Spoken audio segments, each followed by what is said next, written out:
art of acknowledging the art, seeing the artist behind the art, knowing what triggers the art, seeing the future before it starts. The art of.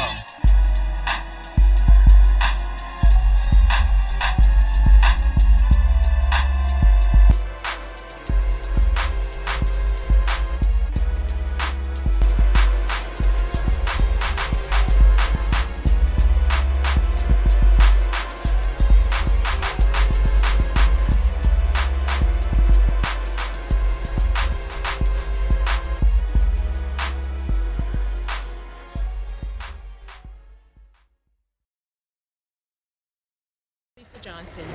We are here on King Street in the city of Rochester in front of the Frederick Douglass Resource. Today's forum deals with the issue of race and its impact on African Americans. About how the world hates us and how everybody's against us. It's our responsibility to go forth and make our situation better. I'm tired of talking. I'm ready for the work. I'm ready for the work.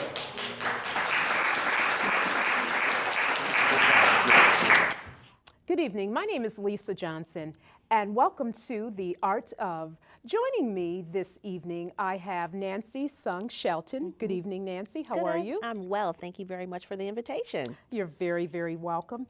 Nancy, you are such a wealth of knowledge and visual presence in the Black community. Talk to us about the Shame on You Rochester campaign that was actually held over at the Frederick Douglass Resource Center on last Saturday. First and foremost, I think the title exemplifies the frustration. And then we needed to have something that would connect people to the conversation. And obviously what's been going on in the community, the negative racist undertones that have been put out through media and on social media, Craigslist, different various places, you feel a sense of shame on you. Okay. Weren't you raised better than that? What happened to the collaborative spirit? You know, how could you be so hateful and mean? If we all in the end want a better place, we have to all put in the work. And whatever that is, we have to put ourselves out of the conversation and come together to do something for the greater good. So shame on you for not doing that. So when we devised the plan, we had to come up with an idea on how we were going to rally folks around that sincere and desperate and crucial issue of racism in our community. Okay, awesome. So the title itself, Shame on You, Rochester, who is that referring to, Shame on You, Rochester? Shame on You, Rochester is every person, every face, every color, every ethnicity, every gender that is a representation of Rochester citizen. So it wasn't necessarily pointing a finger at anybody in particular, because we recognize that when you put that message out there, whoever it applies to, they'll reveal themselves. Okay. Nancy, talk to us about your background. I know you're a community advocate as well as a community activist. How do you integrate yourself into the issues or the challenges that are so pervasive in the Rochester community? And what is your prescription to possibly eradicate or alleviate some of the issues that the Black community is constantly plagued with? The reality is that through so many numerous conversations, it's very evident what the problem is. And you don't have to have any scholarly conversation. You don't have to speak to any experts, because all you got to do is go in the corner and they will tell you exactly what the problem is. So what I think that's crucial, and through the Shame on You movement, is that we're moving beyond the conversation. It's long overdue. We're weary, and in the meantime, while we're conversing, people are languishing. And I understand, Nancy, that you have spearheaded two programs that were one definitely that was very successful, and you're in the process of spearheading a new program here in the Rochester area. Can you speak or address those particular programs? Well, I was the coordinator of a program affiliated with a local organization here called Threshold, and I was the coordinator for the Comprehensive Adolescent Pregnancy Prevention Program, working with young people in the city of Rochester around teen pregnancy, HIV prevention, and STD prevention. Okay. And through that experience, I was able to be in the company of young people, dynamic young people. Unfortunately, the media doesn't portray young Black kids in a positive way. I was able to experience them doing some fabulous things. Wonderful. It countered the perception that's being put out there about young people, and it became part of my work. So yes, we talked about sexual health because that's what I was paid to do, but we also built up these young people and provided opportunities to share with the world the wonderfulness that they are. And through that experience, in my multiple years of working with young people, Okay. It was revealed to me that there is a gap in services as it relates to transitional age Black men. Okay. It's so easy to forget about them because Black young men like to fly under the radar. They don't want to rock the boat. You know, it's just, Right, it's right. a safety feature. And so when they reach a certain age where maybe they have identified themselves as being grown at that point, Okay. they just kind of do their own thing and they start to find their own beat to that drum, and that's the beat they dance to. And that beat happens to not be mainstream. Okay. So how do you tap into that energy and capitalize on it and help them transition into making that something that's going to sustain them as a people? So through that knowledge and that exposure, it was crucial for me to kind of help organize that voice. Okay. And how I was able to do that is to come up with a skeleton idea and concept of a curriculum to provide opportunities for these young men to identify for themselves what it means to be a man, what it means to be a Black man, and what it means to be a leader. Okay. But I recognize, me being a woman, that message couldn't come from me. Right, right. So I had the opportunity to connect with 3 dynamic men that I brought into the room, Amen Patah, Demetrius Dukes, and Nate Brown Jr., and they helped put the flesh on that body, that skeleton, and it ended up being an amazing, amazing thing. It was a profound experience. Okay. It was a powerful experience with these young men. Okay. Save that thought and let's go to break. Good afternoon, County Legislator Lightfoot. I wanted to ask a question pertaining to today's forum on race relations. What are you hoping that the people that attended today will take away from this forum? Well, first of all, I think what's most important is that people have an opportunity to voice their opinions. Being in government, oftentimes people don't feel like they have enough opportunity to voice their opinions. So that's important. And the fact that they're able to vent and not just vent the negative things, but they're also talking about positive things that we can do in order to help our mayor and other elected officials and other leaders in our community be successful. I know you mentioned a program that you spearheaded, or that individuals that you're familiar with spearheaded. Can you talk to us about that particular program? Well, there were a couple of things that I talked about today. One was the Cut the Violence program, which we do to free haircuts and information, toys, and things of that nature. We do 3 times a year for young people ages 10 to 18 and their families in this community. Another piece that I talked about is a piece that my father started years ago called PERTO, Political Education, Registration, Training, and Organizing. And there was a question posed today by one of the people here at the event about how can we organize and get together and not just this be just a gripe session. Right. And I think that's what's important. And what I got out of the energy here today is that people actually want to call to action. They actually want to work. They want to roll up their sleeves and get in the community and actually start doing some positive things and stop the negative images. We're back in the studio with Nancy Sung Shelton. Nancy, can you tell us who were some of the speakers or collaborators at the Shame on You Rochester event on Saturday? Well, we were able to convene a strong group of folks from diverse perspectives within the community to offer their perspectives as it relates to racism in the media and racism as it presents itself in the community dialogue. We had Dr. Leonard Brock, Tracy L. Williams, who are both very strong leaders in the community. Brock, he's very involved in the policy conversation throughout Rochester, and Tracy is a local business owner and author. Mary Ellen Belding, who is a woman who owns a construction company. Okay. Reverend Perdita Meeks, who is from the faith-based community. We also had the meeting opened up with Reverend Florence. He opened us up with a prayer to set the tone. We also had Elder Gloria Winston Al-Sarag, who is a writer in the Minority Reporter, and it was moderated by a social activist and dynamic person, Howard Eagle, as well as myself. And ended with community dialogue from various people where we opened up the floor to get feedback from folks who were there and who had something to say. So it was very, very, very awesome way to capture the moment and, Right. and the essence and the energy around this topic. Awesome. It was a wonderful, wonderful event. Thank you for coming into the studio, Nancy, and we're definitely going to have you back on our show. It would be my pleasure. Awesome. Thank you for joining us on the show. And remember, we are all creative, and that is our art. My name is Lisa Johnson, and this has been an edition of The Art of. Join us as we go right inside of the Frederick Douglass Resource Center at the event Shame on You, Rochester. Hello, Rochester. This is Jennifer J. Jones at the Rochester Frederick Douglass Resource Center, 36 King Street. We are here to check out Shame on You. What is happening with the race relationships here in Rochester? Well, there's a lot of people inside that want to tell you and give you their information and their insight. We are here, Art of. Come on, let's check it out. This is Shame on You, Rochester. Inside, we have a lot of amazing people. We have Adam McFadden, we have Howard Eagle, we have Nancy Sung Shelton, we have Gloria Winston L. Sarang, and County Legislator Willie Lightfoot Sr.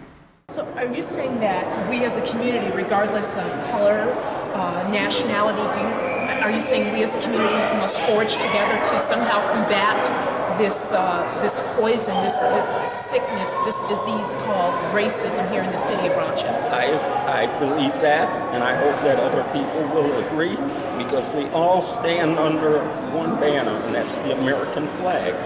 And I think that needs to be expressed more, and I think the contribution, the work, the efforts, the achievements that African Americans have made to the American culture and society needs to be understood in that context.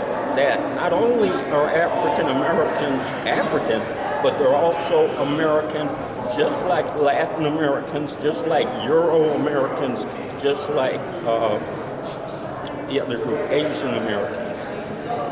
Wonderful. Thank you, Mr. Vesey. Thank you, ma'am. I'm going to call you dad as soon as I get home. I won't say anything else except for this. Remember, see, history is so very important. Keep the historical record. Who was one of the first high-profile public officials from Albany to tell Sister Warren to wait your turn? Who? Duffy was the first. And our elder, Connie Mitchell, took him to task. Took him to task in the DNC and said, she don't have to wait. Who are you to tell her she has to wait? This is her turn. Now, she is a columnist and retired at this point, so she says, but it seems like she's more active now. Our sister Gloria Winston.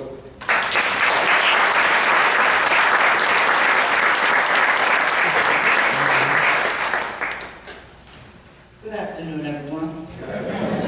I paid Howard to stay home.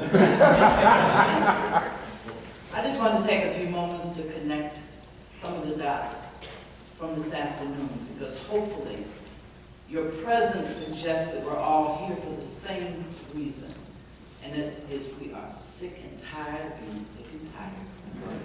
The first 2 weeks that my mayor had to endure being crucified in the media, I think touched everyone in this room. And even though this isn't all about Lovely, it's about the racism that drives the mentality and the hatred that our children have to witness.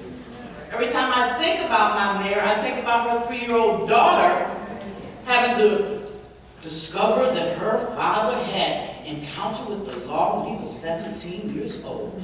Wow, isn't that news? Okay? What is news should be, who is the police officer that opened that seal, unsealed that file, who's dealing with, hopefully the FBI at some point will deal with the filth on Craigslist. I was in dialogue with a couple of editors who told me, oh, well, there's nothing we can do about that. Oh, yes, it is, because we're doing it right now. And just to piggyback on what Adam was saying about where we plan to go, okay?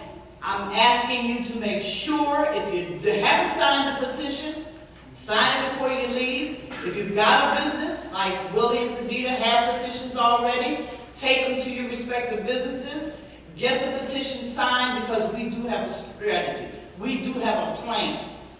This is not just going to be a Sunday afternoon, a Saturday afternoon get together. We have a plan, and we would hope that you're signing the sign-in sheet, allowing us to be able to contact you, means that you're with us and our leadership, okay, who you heard from. We're following young black men into battle. Run and tell that. I also want to say, I want to call attention to the media in the room. I want you to pay attention, because we are being dismissed by the media today. That's right. Okay? We have the minority reporter here representing us. We have a young lady from Time Warner. Our men belongs to us, because we had enough wisdom to know the media was not going to report our story. So what our men is doing, he's taping everything, and you'll find it on YouTube at some point. Because even if they were here, they're going to edit out the good stuff. You know, I'm sure Adam would wind up on the editing floor with all this. Okay? So please, I beseech you, make sure that you take petitions, sign petitions. I think we'll be circulating them another week, Damon, is that correct? Yeah. Another week. And our plan is to do exactly what Adam suggested. Our leadership is going to sit down with every administrator, news director in this city. The print media, we got a different strategy for. But those relying on advertising and FCC licenses, trust me, they can be challenged. Remember, Bob Lonsberry got fired for calling Mayor Johnson an orangutan. What do you think we're going to do with other folks today? Because we're a little bit wiser, a little bit more organized, and I thank you for being here, and I'm through. I said,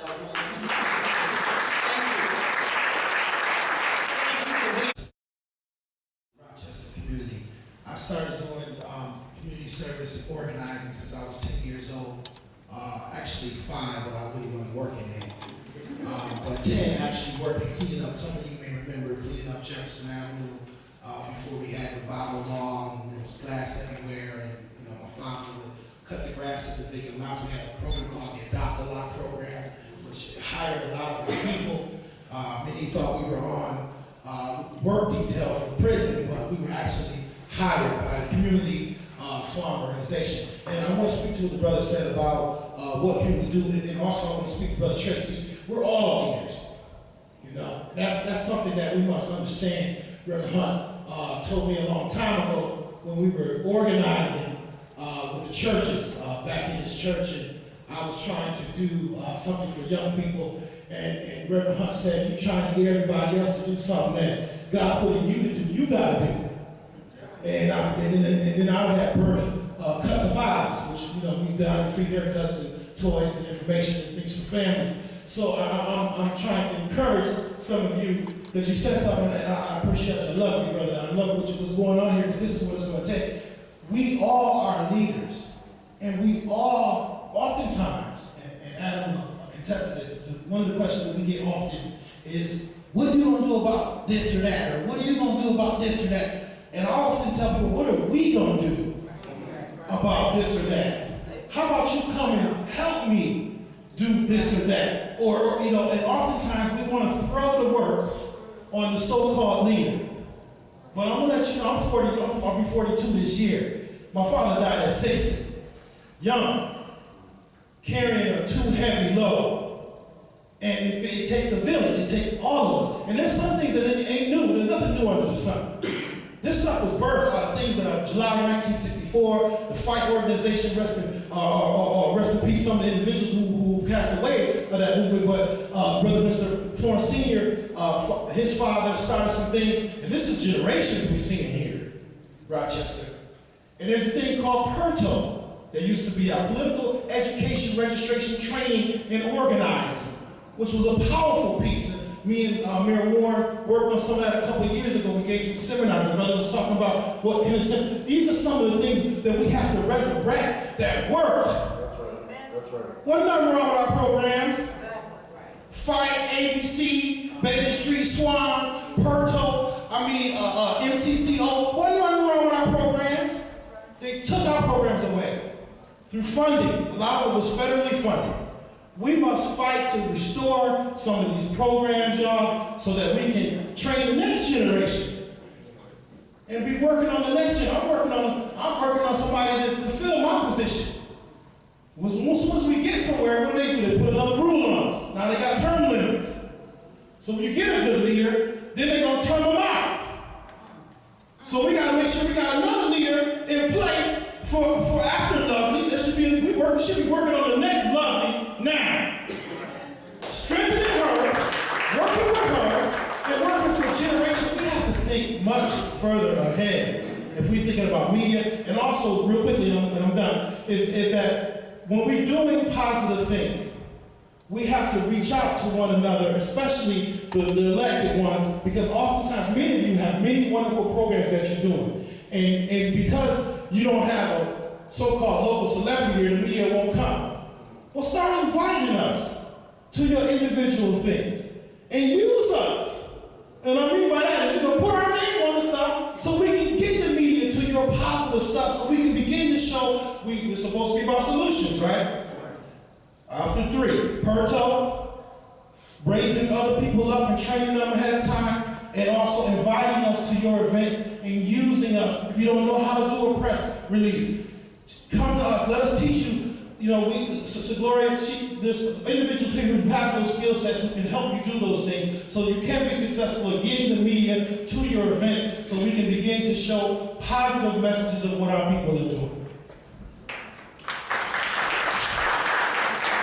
My name is Cherie, and I'm from the admin family, and the question that this gentleman made about advocating for our kids, for our children, for ourselves. Many times, we as parents may not know how to advocate for our children, but there's many adults that do know. So when you know there's a parent who needs help, help them. Go to the intervention meetings at the schools. Ask questions for the parent. There's a child that doesn't know math, your child knows math. Let them study together. There's so many different things that it takes a village type thing.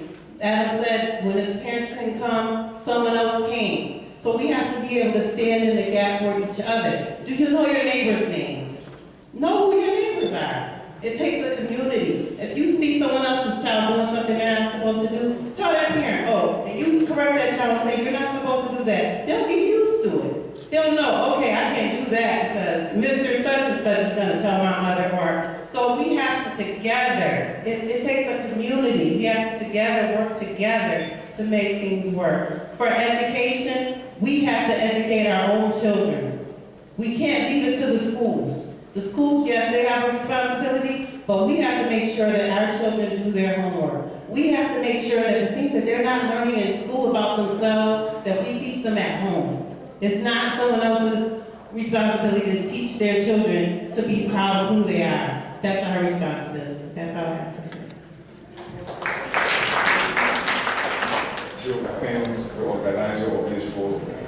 You did a good job, and we need many more of these. But we all are leaders. Don't wait for these people to make a call. When somebody like John Haynes from the DNC write garbage, pick up that telephone, call, go to a computer, send an email. This very guy, his name is John Haynes. He's the one writing garbage. Call him, write to him. That's what you do. Jam that telephone. They're going to start. That's all I have to say. Please get help, please.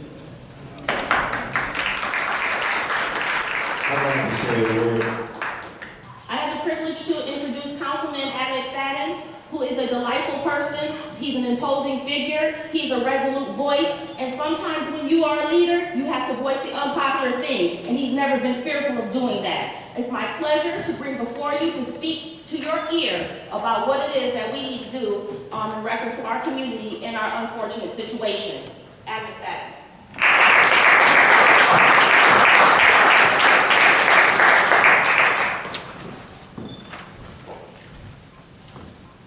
Good afternoon. Good afternoon. first start by just saying thank you for offering me the opportunity to come and speak to the community about this issue. When I was asked to speak, I didn't know exactly what I would say because I know so much about what's been taking place that I don't think we can fill it all in a few minutes, to be honest with you. My history here, lifelong resident, grew up on Genesee and Sawyer, was shot at 14, put on probation at 15, and probably was one of the people that would end up on the news for going to jail or dying. Very real. And I was lucky enough to have two people in my life, an educator and a probation officer who would not allow me to fail, who stood in the gap. Where my mother couldn't stand, they stood. And I was lucky.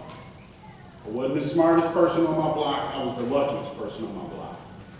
And so with that being said, I left Rochester, got a degree, thought I would be working in Washington, D.C., but I had a brother that was on trial for murder here in Rochester and decided to come back here. And when I came back here, one of the first people I began working with was Howard Eagle, 1994. And we were fighting the issue over at John Marshall High School. And I remember also meeting Avery Blackman at that time. And Avery told me, he said, Adam, I think you could run for office and sneak in. That was the idea, that I would sneak in and be the voice for our community. Because at that time, in elected office, it was status quo. And, you know, that always stayed with me. And I was able to sneak in. Now they can't get rid of it. So I wanted to just lay that foundation to say that my actual career in politics started in media. In 1994, I was a part of a radio show called Straight from the Underground. Some people may remember it. It was college radio. We actually competed against WGKX. We began to get Arbitron ratings. Now for college radio, that is unheard of. And we competed, and DKX and Bill Johnson conspired to get us thrown off the air. And maybe 2 weeks after I was thrown off, Andre Marcel reached out to me and asked me would I be willing to come on to DKX. And I accepted the offer, and I've been doing DKX ever since. Now, when I talk about what's happening to Loveland, I define it as death by 1,000 paper cuts. Death by 1,000 paper cuts. To make an issue out of things that are very little, so that when something major happens, they can question her credibility. They say, look at this pattern. Now mind you, Lovely has done nothing wrong. Not one thing. Not one thing. But because there's a plan orchestrated by a few disgruntled former employees of the city of Rochester, I would say organizers in the Democratic Party, who have been basically orchestrating this entire attack. And some of these folks I know very well. Learn right with them. That's why I know the playbook. So, when we talk about death by 1,000 paper cuts, this is all about making sure that Lovely stays in the news for negative things, even if it doesn't have anything to do with anything she did. And it also is about how we define things that she do. So I'll give you an example. If I say something about a fact and leave out something, if I'm a white politician, they say I misspoke. If I'm a black politician, they say scandal or lie. Another example. Let's say that you want to get money from the city of Rochester. You're a female black-owned business, and you put your proposal up there, say, you know what? I don't think we can fund this because this is going to incur a loss. You're a white developer that they like, they say, well, we did a feasibility study, and in order to make this profitable, we have to put in investment. Saying the same thing, but using the words to skew the story. And I've watched this happen even to myself. So when I talk about 1,000 paid, because understand that in government, we are always going to make decisions that somebody is not going to like. How do I consider a mentor will challenge me on some of the stuff that I might even present, but I know where his heart is. So we have to be careful not to be sucked in, because when I follow the conversations that I see in social media by us, I can care less about the other folk who don't like her. I'm talking about by us. When we start to buy into what's being said is the issue. We're allowing people to define a story so that we will walk away from her. Because trust me, this isn't about Lovely's term today. This is about 4 years from now. They didn't think she would take the seat. And anytime in politics, Willie knows this story, anytime in politics they tell you to wait your turn, that means you don't have a turn.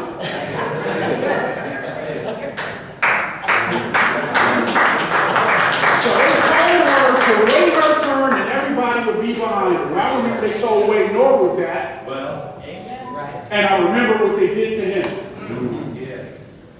So she would have been a fool to sit back and listen to these folks who said, wait your turn. And the irony of the entire thing, this is the irony of the entire thing, because we probably wouldn't have Lovely as a mayor today if Tom Richards would have just honored his promise to the black community when we stood up and supported him.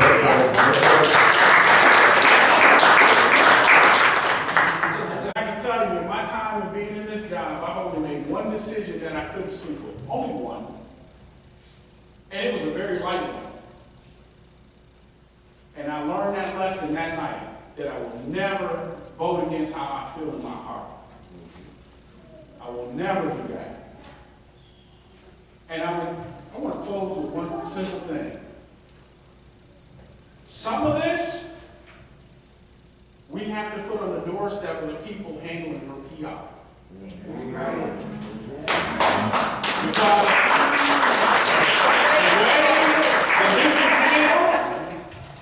the way that this was handled wasn't right. Wasn't right. And I would just say that I would hope that the people responsible for that would do better. And on us, what we need to do, we need to call a meeting with the heads of the news departments. Have a simple conversation, because you know they think that we're thugs. You can be educated, go to Stanford and still be called a thug. And say to them, we don't like how you're portraying us. Guess what? If you don't stop, it's not that we won't stop watching the station. We just won't buy the products of people. Good!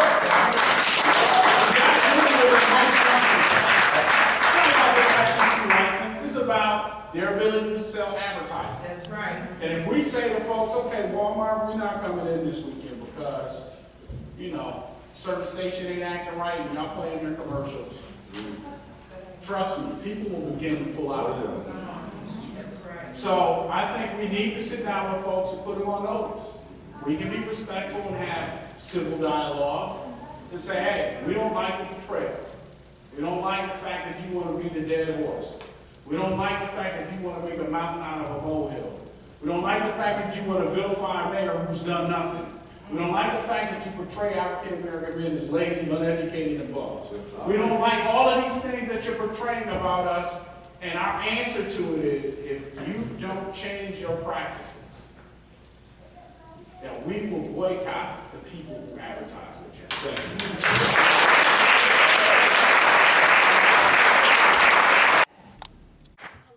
The art of acknowledging the art, seeing the artist behind the art, knowing what triggers the art, seeing the future before it starts.